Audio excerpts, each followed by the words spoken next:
even though this is recorded, but making notes is really, really important. So when you're talking about risk management 1.0, what you're basically talking about is like, okay, number one thing is how do you calculate lot sizes? Right? Even though some people have access to magic keys, some people have like access to different scripts and websites and not.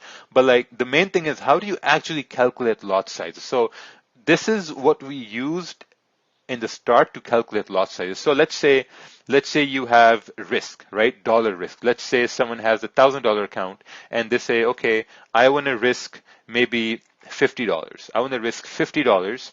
And when you calculate your stop loss, then you say, okay, my stop loss is going to be, let's say, 20 pips, right? So what you have to do is you want to measure stop loss in points. So 20 pips is probably going to be 200 points. So 50 divided by 200, 5, 0, 4. So it's going to be around, I'd say like 5 by 20. 5 by 20 is going to be what? 0.4? I think it's going to be 0.4. 5 by 20 is 0.4. My mental math is not that strong. So 5 by 20 is going to be,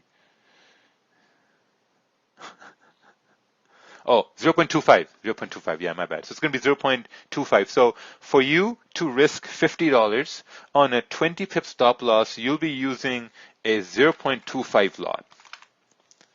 Right? This formula is really, really, really important. Sometimes what happens is that guys have access to different websites where you can input your currency pair and you can input your stop loss and risk and all that stuff. So that takes a lot of time. When you're looking to enter a trade within a minute or 2 minutes, that takes a lot of time. So this formula helps a lot.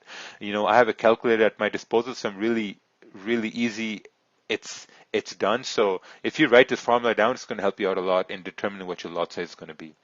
And then you can you can move these variables around and calculate what your dollar risk is going to be based on your lot size and stop loss and whatnot.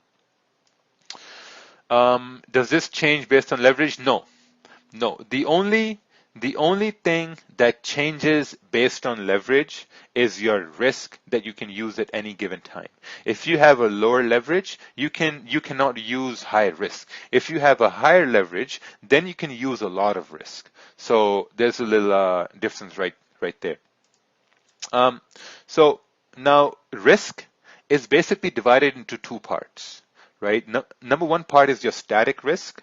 Number two part is your dynamic risk, right? The static risk, now most people what they do is they like to use static risk. When you're a new trader, I would recommend you to use static risk. What static risk means is that when you're approaching a trade, you're only approaching the trade from the fact that, okay, I'm only going to be using one position, and one position is just going to be one risk. Let's say if someone wants to use, let's say, 1% per trade, or someone wants to use 2% per trade. So what they're going to say is that, okay, I'm going to enter a position, but I'm only going to use 1%, or I'm only going to use 2% on one position, and that's my plan, and that's all what I'm going to do, right? Now, someone who's a little bit advanced or who has some more experience, what they might say is that, okay, hey, you know what I'm going to do? I'm going to use dynamic risk.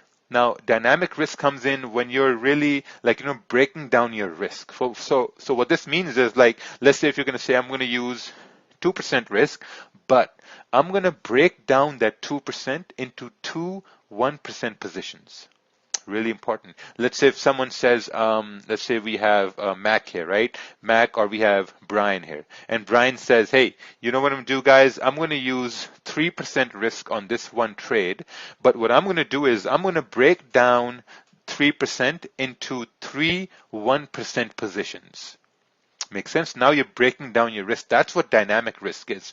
You're breaking down the risk based on the fact that, okay, I'm going to open one position. If it goes into profits, or if it goes if it retraces to get a better price, then I'm going to enter another one. And then I'm going to enter another one, bringing the total risk to 3%.